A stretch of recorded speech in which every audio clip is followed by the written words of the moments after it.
నిరీక్షణ మనల్ని ఏం చేస్తుంది? ప్రయాసపడేలా చేస్తుంది. నిరీక్షణ మనల్ని ఏం చేస్తుంది? ఉత్సాహవంతులుగా చేస్తుంది. నిరీక్షణ మనల్ని ఏం చేస్తుంది?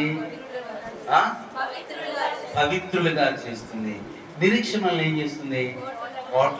పరలోక రాజ్యంలో ప్రవేశించేంత వరకు కూడా మనకి ఆసక్తిని కనుక బంధకాల్లో ఉండి పడి ఉండి నిరీక్షణ గలవారులారా మీ కోటలో ప్రవేశించారు. కనుక ఒక శుభప్రదమైన నిరీక్షణ. నా ప్రయాస వ్యర్థం కాదు, నా ప్రార్థన వ్యర్థం కాదు, నేను నమ్ముకున్న దేవుడు అసమర్థుడు, చేతగానవాడు కాదు.